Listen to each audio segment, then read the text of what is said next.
The psychedelic revolution is here. If you want to integrate your visionary experiences into your purpose, get clear on your entrepreneurial path, and help people while you do what you love, then this podcast is for you.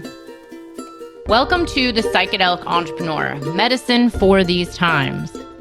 I'm your host, Beth Weinstein. I'm a spiritual business coach, 3-time entrepreneur, and a lifelong student of psychedelics and sacred plant medicines.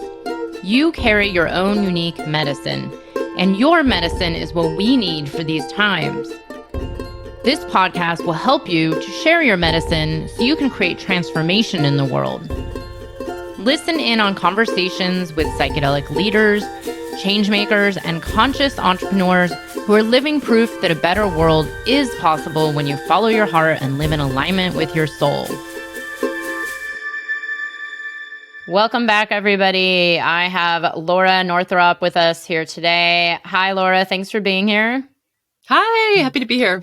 So good to have you. Thank you so much for coming on. I'm so excited to get started. So if you don't know Laura May Northrup, MFT, is the author of the book, Radical Healership, How to Build a Values-Driven Healing Practice in a Profit-Driven World, and the creator of the Inside Eyes podcast, an audio series about people using entheogens and psychedelics to heal from sexual trauma.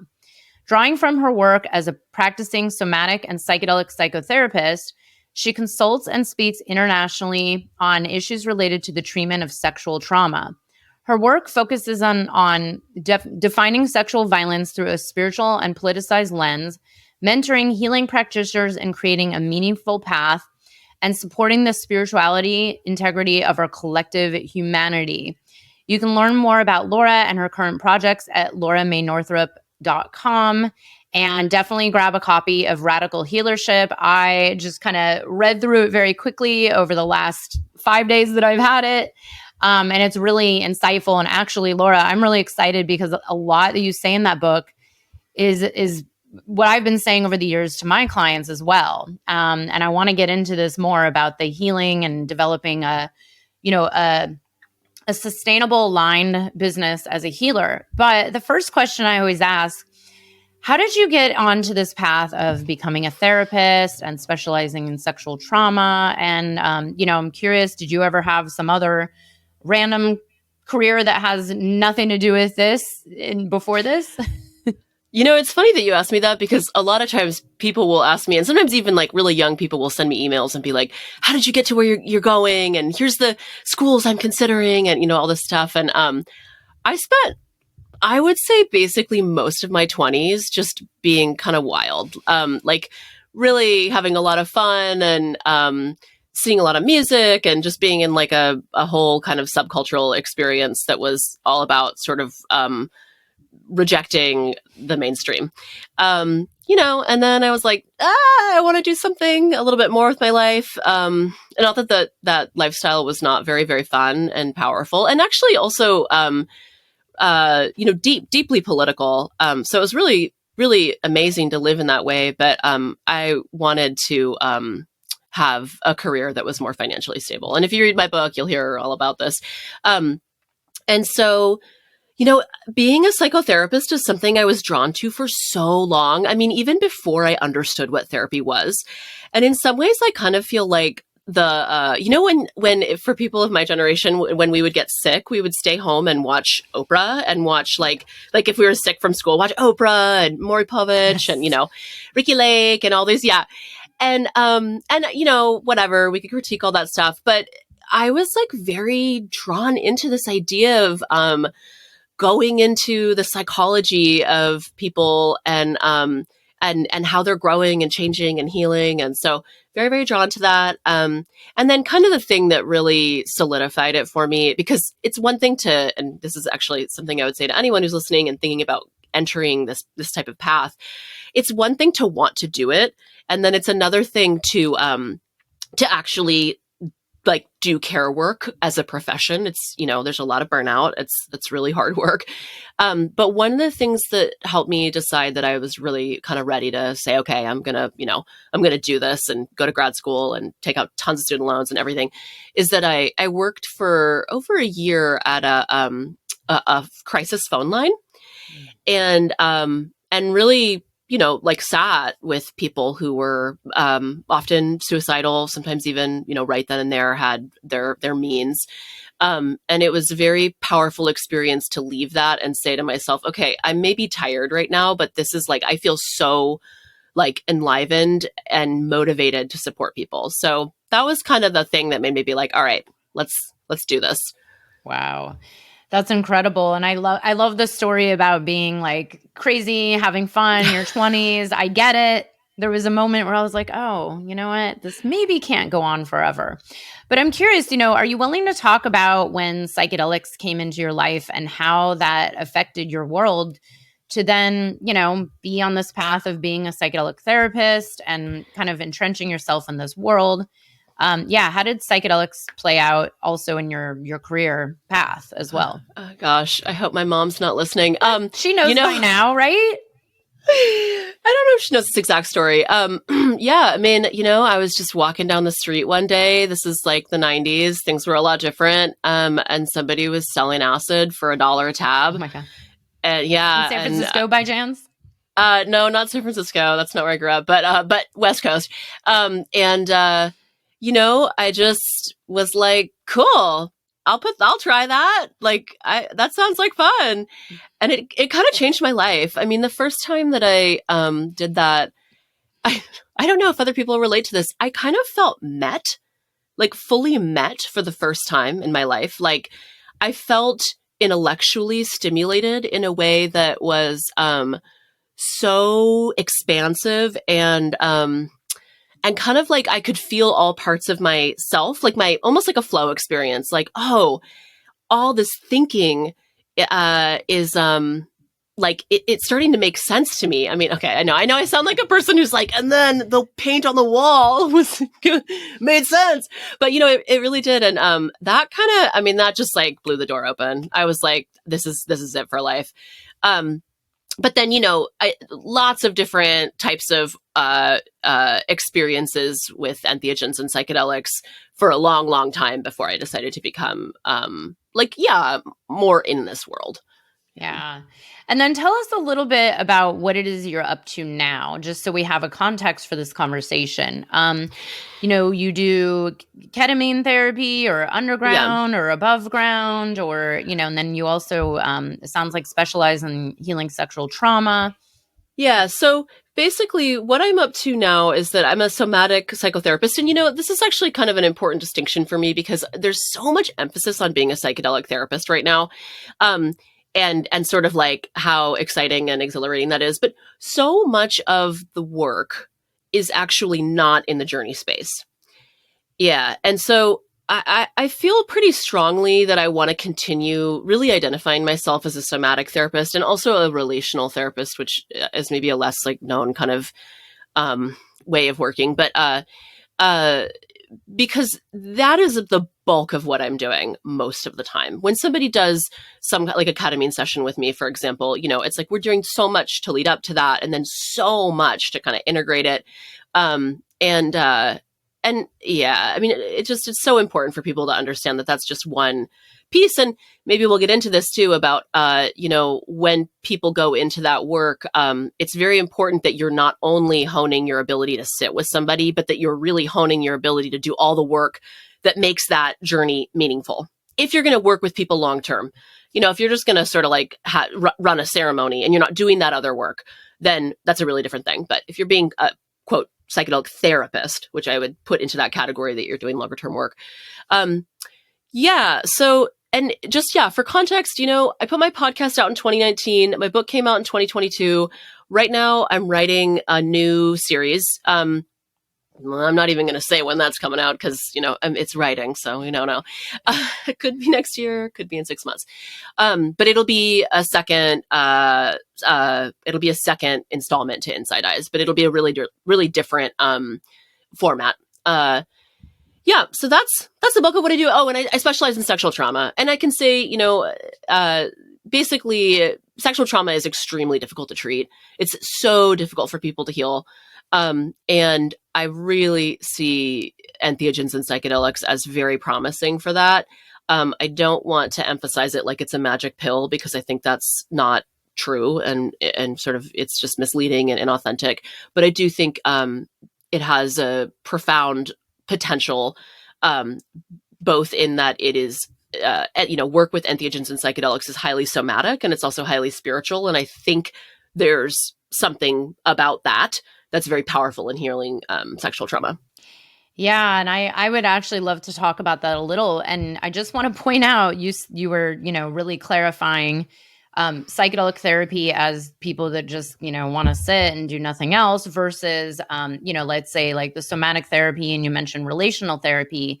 And I'm asked this question a lot where, people contact me and say, well, what do you think I should study if I want to become a psychedelic therapist, whether it's above or underground? And I one of the first things I always say is like somatics, like some form of somatic therapy, because the psychedelic experience itself only goes so far. And we all know that. And actually my own journey over whatever it's been now, 30 plus years with pretty much all the medicines, there's been a lot of deep healing of intergenerational sexual trauma.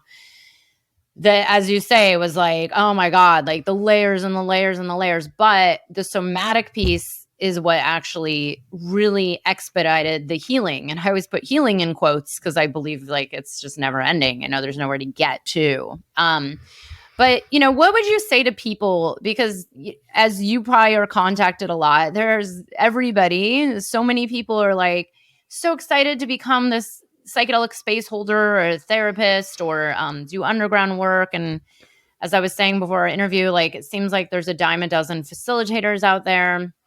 What do you say to someone who wants to do this when it comes to training and comes to, like really being skilled enough to hold space? Yeah, this is really tricky because I feel like I could talk about this for like an hour. I mean, so one of the things I would say, first of all, is why do you want to do this work? What are you imagining it's going to be like? And I think really inviting in your fantasy of what it could be.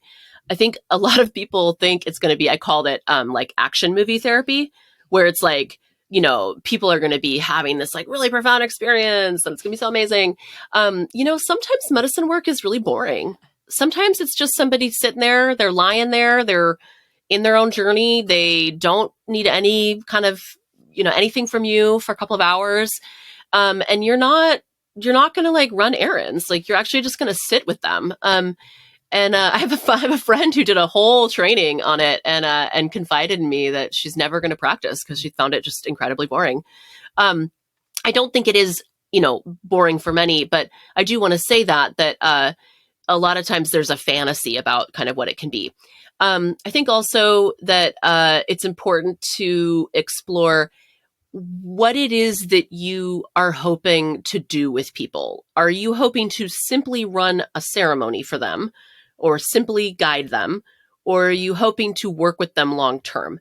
So if you're hoping to work with them long term, you're seeing them regularly, weekly, I would honestly just suggest like becoming a psychotherapist so that you can get the training that helps you work with somebody psychologically, or getting some kind of other very cohesive training. Maybe it's a coaching program, something that helps you understand how to work with somebody outside of the journey space, not just the journey space. But this question is so difficult because there's also, if you say there's like a dime a dozen facilitators, there's also a dime a dozen programs that, some of them are amazing and some of them could use some work. But the big thing I think is just getting very clear about what you're doing. And I think this is also a part where, people get confused. Are you doing spiritual work? Are you doing psychological work? These are two really different things. And just because you've been trained to do spiritual work does not mean that you're capable of doing psychological work. But a lot of people get trained to do the spiritual work and then, through Instagram and articles they're reading and going to their own therapy, they kind of pick up on like pop psychology and then they try to psychologize, you basically work in a psychological way. And that's dangerous. It's dangerous because there's a lot of layers to when we're working psychologically that you need training to do. And I'm not saying that everyone needs to be working in that way. That's a very Western form of healing to be, doing this sort of like psychological work. But I am saying you got to know enough about it to know if you're stepping into that territory, and to know either not to or to get more training in it. I hope that answers your question. No, this is great. And this is, this is what I've said to clients over the years, or just people out there in general, where I say, look, like, you have to really be aware of your limitations and your training and your awareness to hold that space, and then be resourced. This is even what I do as a business coach. It's like, even though I'm trained in certain things, like, I just know it would be better to send someone to this person, or, like, hey, that's not my specialty, talk to this other person. Maybe have, like, just really keeping your own ego in check, and also knowing, like, okay, if you're not really of service to this client, what are you then going to do? Yes, you can try to help them through what you've learned on Instagram, which I actually just wrote an email about that recently, where I was like, everybody's a therapist because of Instagram. That's kind of scary. But I'm glad it's getting people informed to some level. But yeah, there's just certain things where it's like, okay, know your limits, and know where, like, to keep that space between, okay, here's what I'm able to do, here's what I'm comfortable.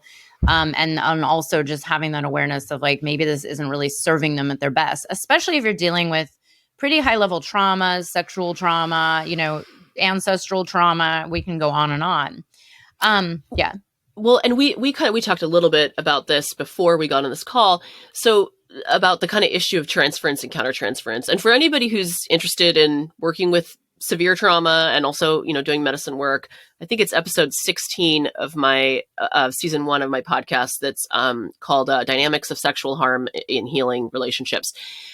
It's really important to understand that if you're working with somebody who has trauma that is relational, which most trauma is, I mean, even if somebody gets into like a car accident and then and that's, and they cause the accident and it's not with any other car, let's say they hit a tree. Even the way that people react to them having been in the car accident is a relational experience that can be either traumatic or non-traumatic. So when we're working with somebody who has relational trauma, part of their healing often entails them attempting to interact with you where they're recreating their trauma. So they're viewing you as the perpetrator, they're viewing you as their savior, they're viewing you, as the person who abandoned them, and that's why that they experienced the trauma. This is all transference, and that's the sort of psychological word for it. And that's all okay, right? Like, that's not wrong that when you work with someone, they feel those things toward you. But a lot of times when people don't have psychological training, but they're working in a psychological way, they feel that that's really annoying, that it's inappropriate, or they feel that it's true. Like, ooh, I am your savior, or maybe I am perpetrating you. And being able to work with somebody's transference in a way that's really containing and supporting them to move through it and explore what it means that they feel that you are, going to abandon them or whatever the thing is. That is the psychological work, as opposed to actually entering into that enactment with them and then trying to actually save them or actually being the perpetrator, and et cetera, which is where you get into, unfortunately, what's happening a lot in the field, which is a lot of abuse. Yeah. And or boundary crossing. Yeah. Boundary crossing. And I'm glad you brought this up, because there's actually a lot of opportunities to heal with this when there's that awareness. I actually said this to my own therapist recently. I was like, oh, she got the times mixed up. And I was like, oh, this is so good for my abandonment wound. Like, let's work on, I mean, it's like, I'm at that point where I can joke about it, but 15 years ago, probably actually would have triggered me into this state of like, this means you don't care. This is the same thing. And this is where there is an opportunity, but I think there's some people at a certain level where they actually don't know. And we're seeing this a lot, the whole savior, the egos, a lot of people have been talking about narcissism in the psychedelic space. And I'm sure we're going to just come up against more of this, especially as it explodes. And now there's MDMA coming in, and, people going through very short training programs. We'll see what happens. I try to really take the stance of non-judgment, but also education, just like, okay, what can I do? I can't control what's happening, but we can share our voices and try to stay educated. Yeah, I feel worried about psychedelics becoming more widely available because of all of this, because there are going to be people who are treated very poorly by the people they work with. And meaning there are going to be sort of like clients or patients that are treated very poorly by their guides or their therapists. And so I'm very concerned about it. And all I can say for the people who are thinking about becoming guides is this work requires a lot of skill. I think a lot of people think it's just pressing play on a playlist and sitting around while somebody is just like, wow, I'm having an ego death. But it requires an incredible amount of skill. And there's so many people who don't. I mean, I hear this all the time. Like, I don't want to take a 2-year training. I don't want to take a 4-year, I don't want to train. And I'm just like, if you want to sit there with somebody who is doing some of the most powerful work of their life, maybe even some of the most powerful work that will happen for generations in their lineage, what's up with you that you don't want to get serious training? Because it's the other thing about the potential for healing is that it always coincides with a potential for harm. So there's an incredible amount of vulnerability that's needed to do something that's extremely healing. And that means that there's actually an incredible risk of it not going well. And yeah, if you just, it's like you really have to be honing and working on yourself. So I hope that the people who are becoming guides will do, their best to get lots of training. And then to people who are running training programs, I am just really encouraging them. Don't graduate people. Don't include people in your training program that you don't think are acting in integrity. Just say no. Yes. Thank you for sharing. And I want to point out, you mentioned one thing, doing your own work. You just said that a little bit, and we talked about this before, where there's also this aspect of me and Laura we're kind of joking beforehand about should facilitators be made to have like at least some hard experiences, and I'm like, I don't understand how someone could even hold. I mean, this is super my own projections of my own judgment. I don't understand how someone could really hold that space without having some challenging experiences and having their own, deep work that they've done, because how is it going to work for your client? Is it really going to serve? Like, what if your client enters into a place you can't even understand? This has come up a lot, when exploring, like, do psychedelic therapists need to even do psychedelics ever? That's like a whole other thing. But what are your views on that? Like, doing your own work to then be able to better serve? Yeah, I mean, the simple of it is I agree. People need to do their own work. I think that it is possible to do integration support work and not necessarily have a complete understanding of the type of medicine somebody used. Just the same that there's a lot of things that you work with, let's say, as a therapist, where you don't have the exact experience that someone's gone through. But that doesn't mean that you don't need to do some kind of work, both in terms of training and in it being able to work spiritually, being able to work psychologically. If you're doing that, if you're working somatically, which I think a lot of psychedelic work is very somatic, and being able to sort of think in that mythopoetic realm, being able to understand a lot about what the experience is. If you're not actually going to try it out, doing the consultation, doing the research, really starting to understand, like, what are people actually doing in this space? And, I think that meditation can be pretty psychedelic. So I'm not saying, you have to ingest X, Y, and Z substances in order to help someone with integration. If you're going to serve a medicine, yeah, you need to, I do think you need to know what that experience is like. I think you need to have a pretty intimate relationship with it. So yeah, that's kind of my stance on that piece. And then in terms of doing your own work, even if you aren't a psychedelic practitioner, any kind of practitioner, if you want to help people heal, you make a lifelong commitment to honing yourself. You are the instrument, honing yourself. And that means that you do a level of healing that, frankly, you might not want to do.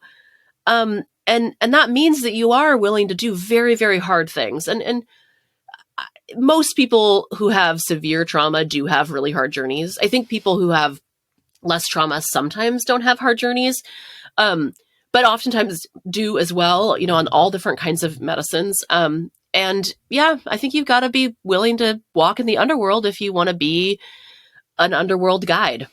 And that's what a lot of this is sort of being able to traverse spaces that are, infuriating, disgusting, tremendous grief, like all these, that's what a lot of us don't have a hard time having a good feeling. What we have a hard time with is having really painful feelings. So those are my thoughts on that. Thank you so much for sharing. Yeah, and I totally agree there. Now, you mentioned a couple times burnout, and I know you addressed this in your book, Radical Healing. And this is something I've run into for years as a business coach, where especially even therapists, and I'm not even talking about psychedelic therapists, just regular therapists, and then, holding space for sitting for 5 hours at a time. This does seem to be a potential issue where it's like, maybe it gets boring, or maybe therapists, in order to make a decent living, have to see so many people. I've even actually done, a whole spreadsheet on, okay, in order to make psychedelic therapy sustainable for both the practitioner and the client, which is a whole other thing, we can't seem to find this happy medium, because in order for the space holder to make a decent living, it's a lot of space to be held. And that could lead to a lot of burnout, which then wouldn't serve someone. I don't want to sit in a space with a burnout therapist. I also don't even want to talk to a burnout therapist and pay for it. So what do you suggest to healers, the coaches, therapists in this realm to get this balance right? And how are we going to figure this out in the psychedelic space? Yeah. I mean, this is one of those things where I just want to highlight 1,000 times over. This is capitalism. Yeah. This is not your fault that you're burnt out. This is capitalism. I once had a friend ask me, how many people would you see in a week if we weren't living in capitalism? If this was just like, it's whatever, 1,000 years ago, I'm living in a village. Yeah. You're holding your finger up and saying one, but maybe max. I think my friend said 4, I was like, yeah, maybe 4. Like, I don't know, maybe like I don't know, maybe I really have Depends no which idea. Medicine, I guess. Yeah. Oh yeah. And this person was asking me for therapy, like how many sessions, therapy, that's kind of, story, yeah. But, oh yeah, 1, if I was doing, one for medicine sessions, because those are long. But so, it's an interesting question to ask yourself. And actually it shocked me when she asked me, because I hate capitalism. I'm critiquing it all the time. And yet I never had thought to myself, what would I be doing if I was doing this? How much of it would I be doing? So yeah, it's normal to feel burnout, because you're trying to solve a dilemma that is outside of you. It's not actually that solvable. What I will say is that part of why I think healing work can burn us out is if we don't have enough holding ourselves. So really being held in community, being held by the practitioners that we see, not having enough training. So much, I'm 11 years in as a therapist, and so much of what I do every year is get more and more clear about not overworking. I mean, it's really just such a delicate balance of like, oh, I don't need to do this thing right now, or I don't need to take responsibility for that thing here. This is a part where this is your job, or this is a part where, I can just interact in a way that is so much more easeful. And still, like, burnout's real. So those pieces. And then the other thing I would say about sort of like burnout and kind of this idea of like individual psychotherapy is that we're not meant to be this alone. And, it's complicated. I am a psychotherapist and I do individual psychotherapy, and it's about community. We need more community. I think people are realizing this more as the pandemic, has occurred, that isolation is actually quite bad for you. But there's so many things that people do in our daily lives, myself included, where we're kind of trying to solve a problem, but we're not even realizing that the origin of it is just being really disconnected. And that's another layer of capitalism, is that, and I don't even need to go in and explain like how we became so isolated and why capitalism wants us isolated, but that is true. You can read some books about capitalism if you want to go down that route. But so this is sort of and I'm questioning this in my own career. Like, how am I going to do more and more work? I've been getting more into retreat work, but like, how am I going to do more and more work that supports people to actually just be in community? Because they need that. They need that. We need that. I need that. It's not healing to be this isolated. It's not healing to kind of sit around and be like, okay, I've got to build my own home and my little fortress and my little family and not really interact with people outside of that. And then you go do these medicine journeys and you're like, why am I still depressed? I don't know. Do you need friends? Do you need to be held? Do you need to dance and be joyous and in a space that feels warm and, nonviolent? Yes. Yep. The general disconnection that so many people feel. And yeah, I actually, I pose this question to my clients all the time. The way I word it is, if money didn't matter anymore, because I'm convinced that this might happen in our lifetime, but maybe it's just wishful thinking. I said, what would you be doing? Because that's really your mission. It's like, you should be called to this at a level where if money didn't exist, you would still be doing it. Because it's like, what if money didn't exist? Or what if everything did come crashing down? It would be this all hands on deck situation, and we would be called to help one another in order to survive as a human throughout like the utter chaos of the entire world like collapsing into pieces. Not saying this is going to happen, but just wondering.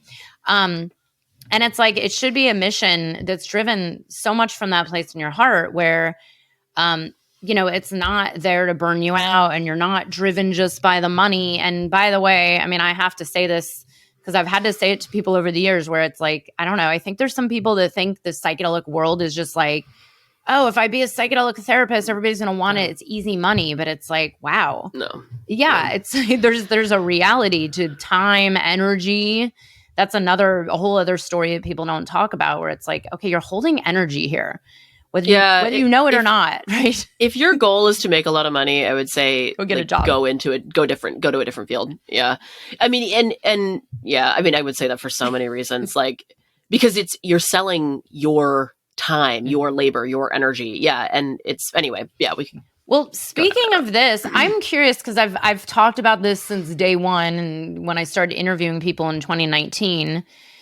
And I know it's a common, issue, but I know you do address this in your book. But how do we make this sustainable, especially in the psychedelic world where you don't want to, and I hear you there. Like, I don't work on Fridays anymore, which is such a big deal to me. I'm like, no, I only work Fridays, like maybe a few months out of the year.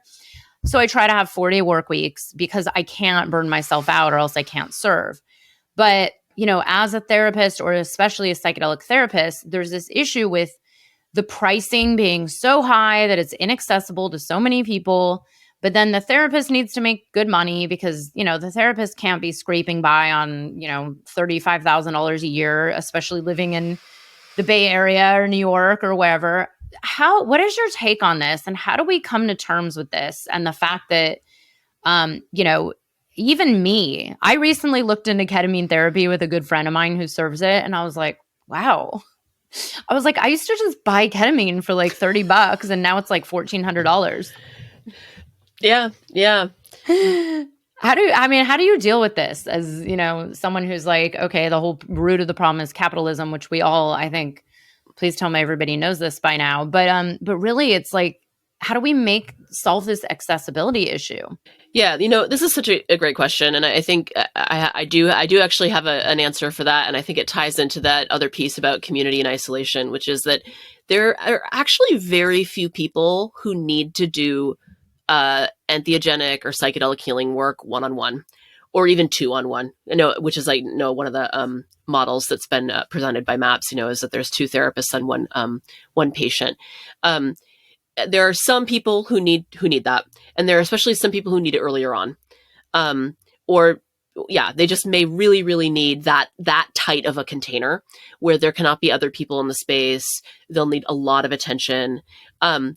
There are many people who can benefit from healing in larger groups.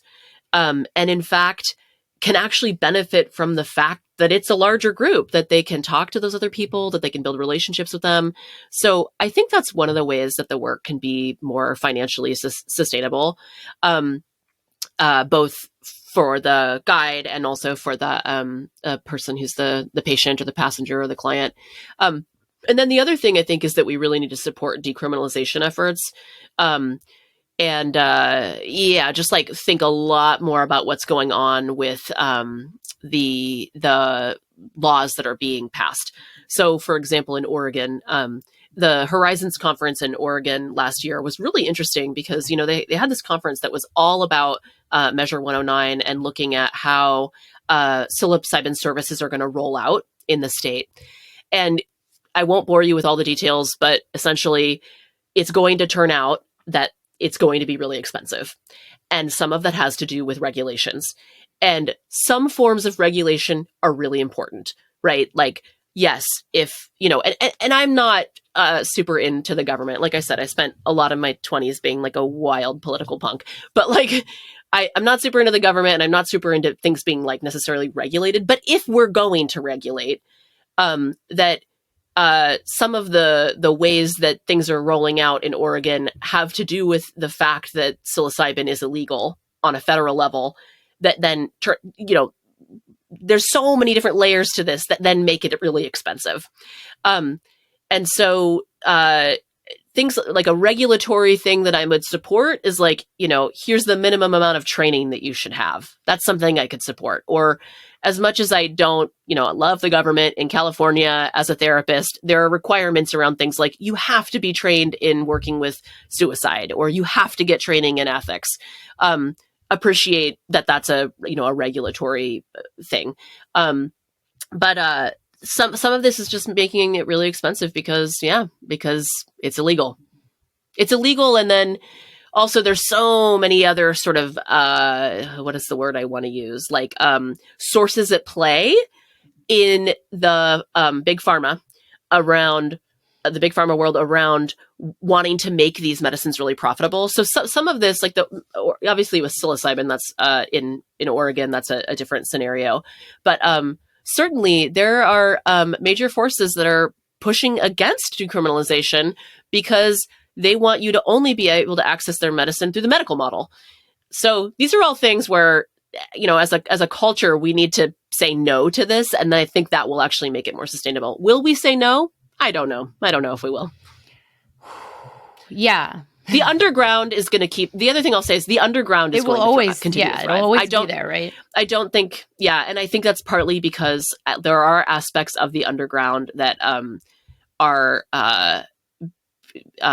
essentially like able to be more affordable because of some of these things. I know it's. I'm glad you brought this up. I was actually going to ask you what you thought of this. The legalization in Colorado and Oregon, because the more I looked into it, the more I started to have a lot of reservations. I mean, it sounds really nice to say, oh, it's legal, but then, there's certain aspects of it that are actually not legal, that it's not a general free-for-all, which, I'm probably on the same page with you when it comes to a lot of this, which is, I just believe in full cognitive liberty altogether. I personally, if I could choose it one way, it would just be like no regulation whatsoever around the medicines. That's kind of extreme, might lead to some harm, but that's where I'm, really a fan of harm reduction education and maybe, code of ethics and standards, which, this industry is starting to talk about it, but, I haven't, Yeah. Well, and one of the things with decriminalization is that, so people access substances anyway. So it's like, for example, opioids. Okay, opioids that are illegal. Is that stopping people from killing themselves in an opioid epidemic? No, it's not actually. And so decriminalization, I think, is, and essentially in some ways, like I guess it's less regulation. I think that's useful. The decriminalization. But the other thing is that if it's not illegal, you can look at someone's website and they will say, here's all my training. Here's what I do. Here's exactly how I hold this space. You don't like what they did in a ceremony? You don't feel worried about telling anybody that, hey, this person is not a safe person to work with. Right now, let's say that somebody works with a guide for 2 years, and then 2 years in, that guide does something super inappropriate with them. They feel a very emotionally attached relationship to this person. And they know if I report this person, they could go to jail. And all of their other, the people who are working with them will lose their support. And I don't know if they're going to find other support because this is the underground and it's so hard to, kind of get connected. So this person is now facing a very big question of if they're going to do anything about the harm that's happened to them. That's still the case even with, like therapists, like many people who are psychotherapists that harm their clients outside of a psychedelic context, their clients feel afraid to report them. But where I'm going with this is just like, if it's above ground and it's legal or decriminalized, we don't have to fear saying what we do. You can straight up just ask somebody, who'd you get trained by? And they're not going to be like, I don't want to say the name of who trained me because I don't want to blow up this like whole training program that's underground. They'll just say, this is who trained me. And then. So I'm like decrim all the way. Yeah, it's interesting because I've actually had clients who've done underground training programs. The program I did was underground, which, now they're coming a little bit above ground, but it's this weird thing. Everybody's dancing around the language and what they do and what they offer and their even the trainer's background. It's like, well, how can I know what you've been trained in if you can't share who your teachers were and the level of, medicine work you've done around the world?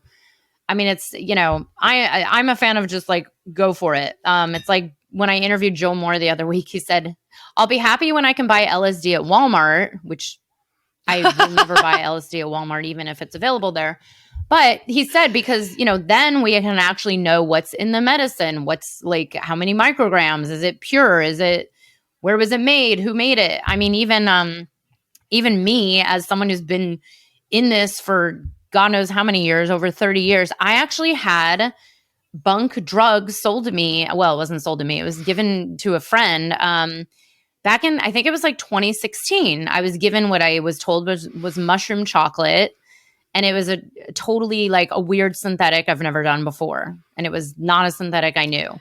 And I was pissed. You're like, it was just M&Ms. No. I was like, thank God I didn't eat all that. But, it's like if we had this legalization or this decriminalization, then I could actually maybe know what was in it. Maybe there would be a package with a label, but that's a whole nother thing. But let's get into a little bit more about what it is you talk about in your book, because I think this is so important for people.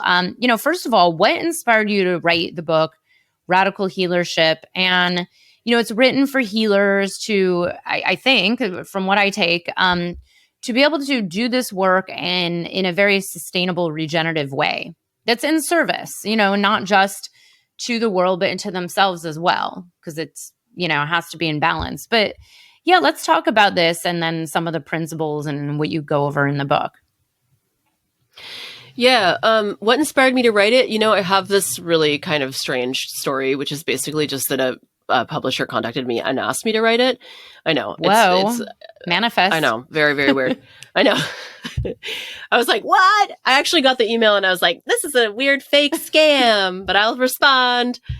Like a couple months later, I'm like signing the contract, like, wow, this is so cool.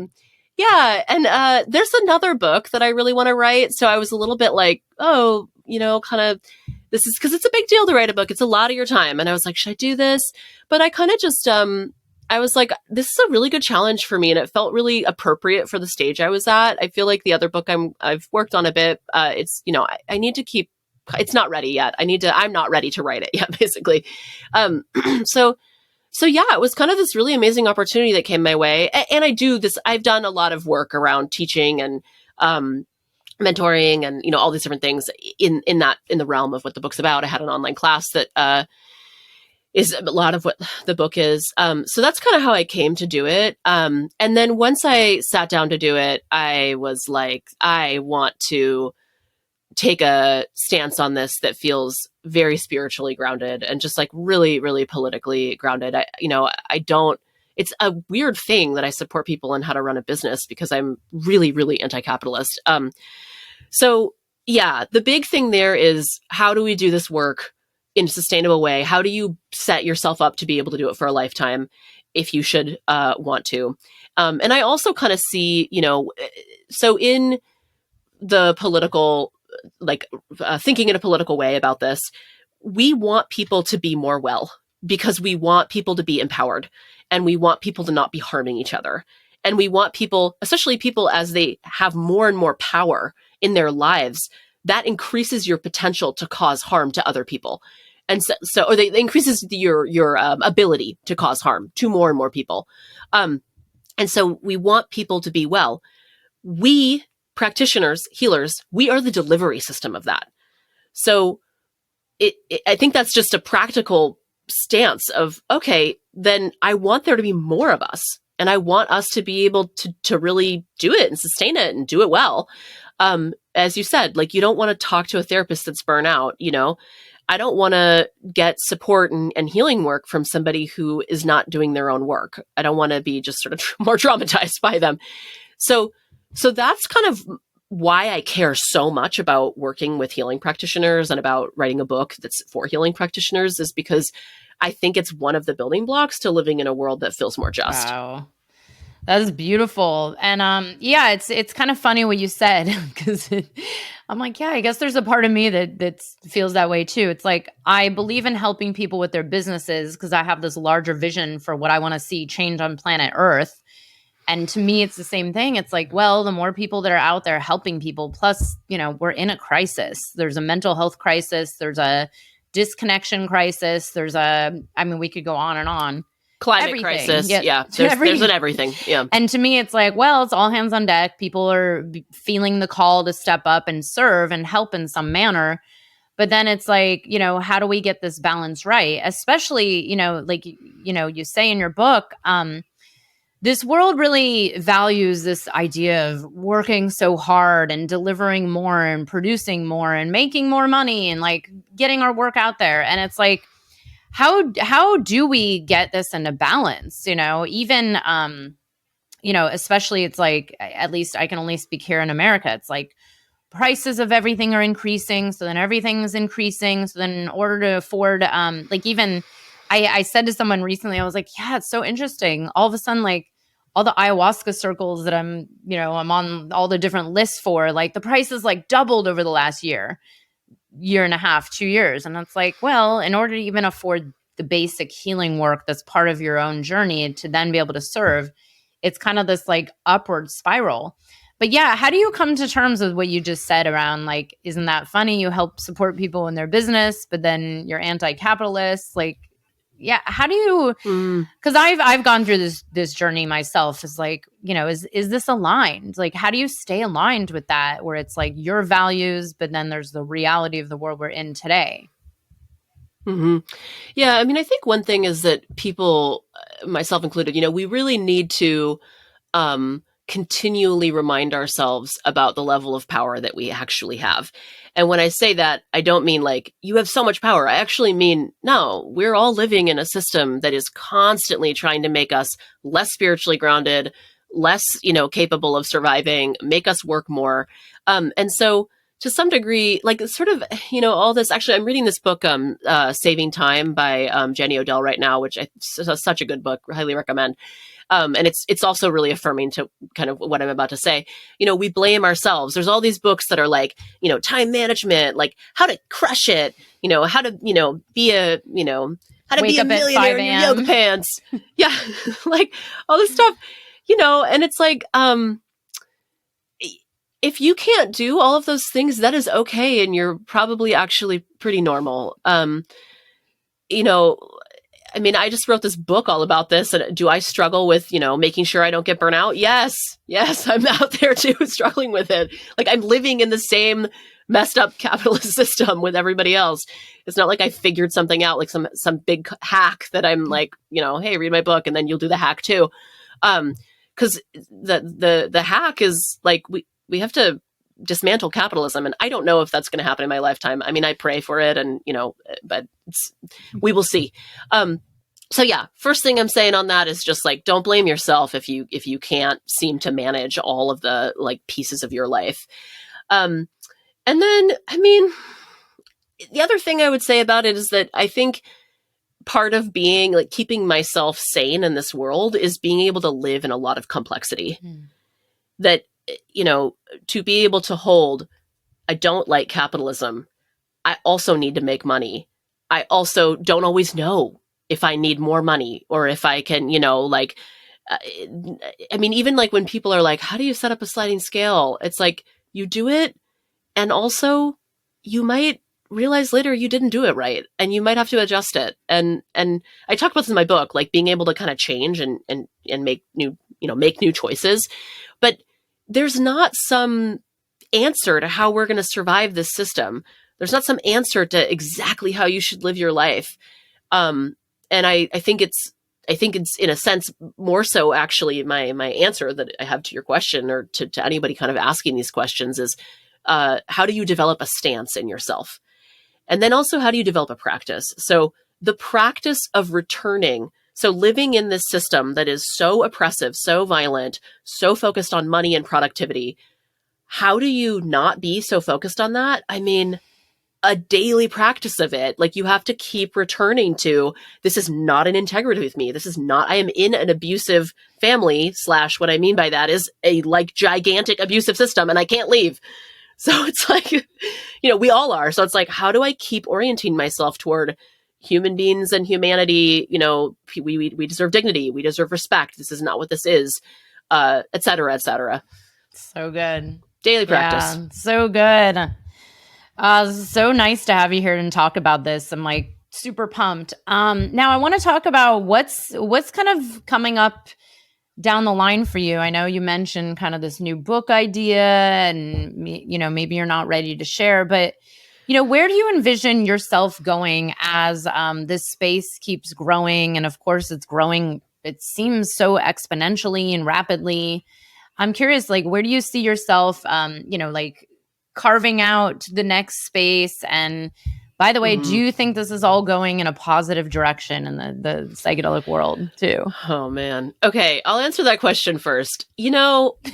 I think capitalism is just consuming an incredible thing, and it's going to do the same thing it does with everything, which is destroy it and take all the beauty out of it. But that being said,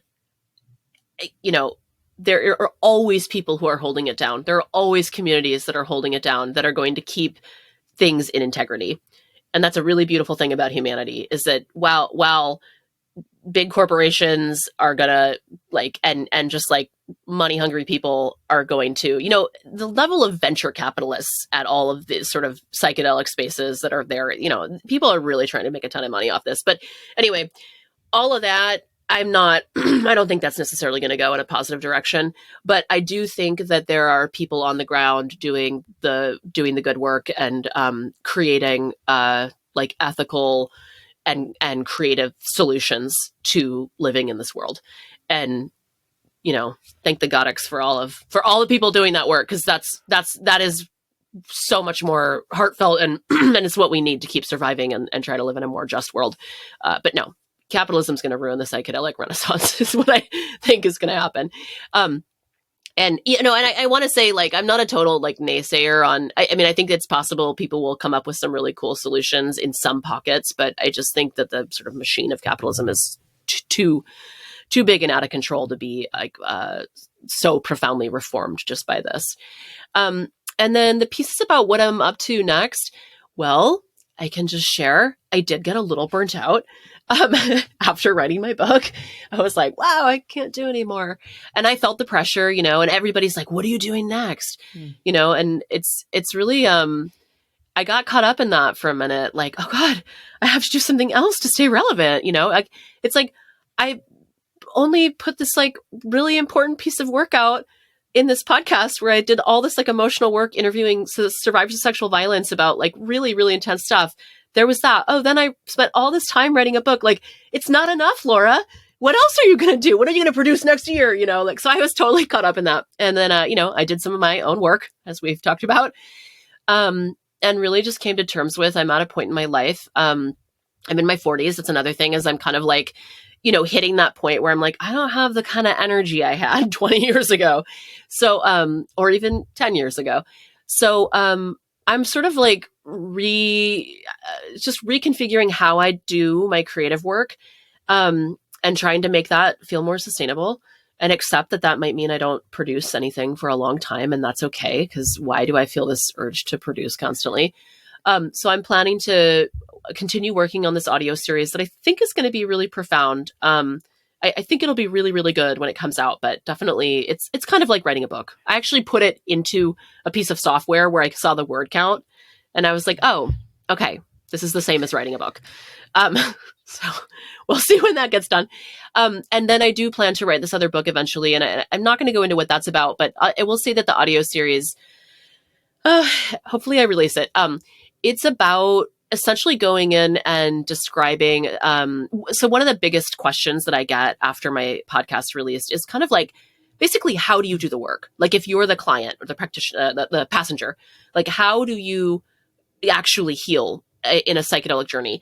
And so this series is going in really deep, talking about psychological concepts, spiritual concepts, and sort of like, what are you actually doing? How are you interacting and collaborating with the medicine when you're actually in the journey? How are you sort of preparing? What is preparation? What is actually integration? Like, let's take these kind of popular words and sort of break them down. So that's what that is.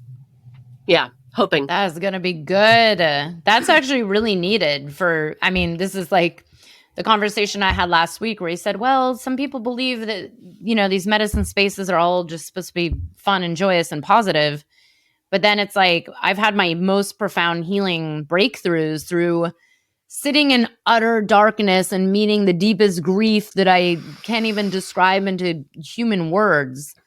That it's like, oh, okay, that's like really heavy, hard stuff that, you know, very few people enjoy. Like, it's not enjoyable. I'd rather be out at a party, of course. But that's like the true, you know, like the depths of healing. And I totally get it. I think there's a lot of people that don't know like how deep this can really go. And this is very needed, by the way. And so I'm really excited for this to come out because and maybe you agree with this, but as more and more of the media, especially like the mass media, that's like, oh, just take psychedelics, they'll fix all your depression and your problems. And it's like, there's so much more to the story. It's like, how do you really get the healing?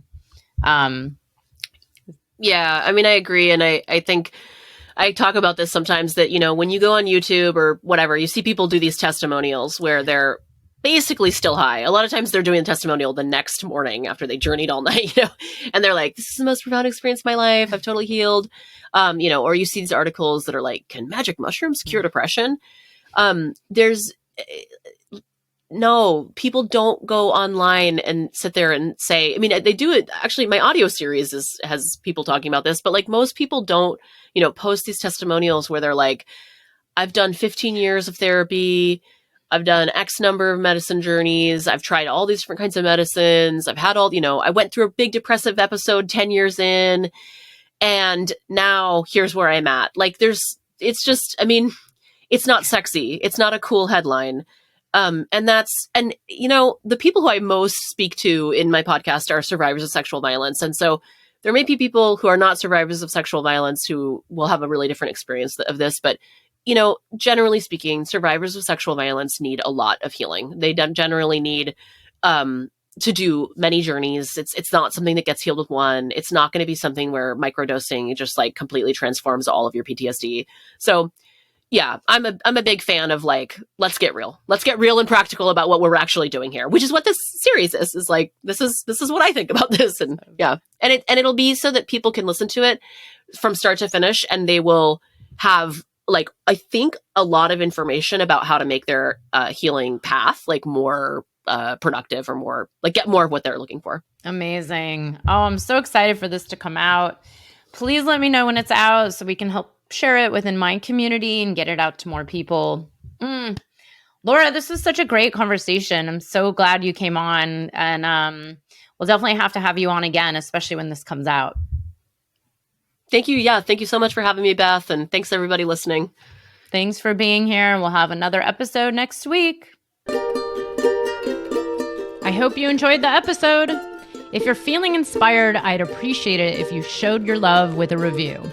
And check out my YouTube channel where you can find the video version of this podcast.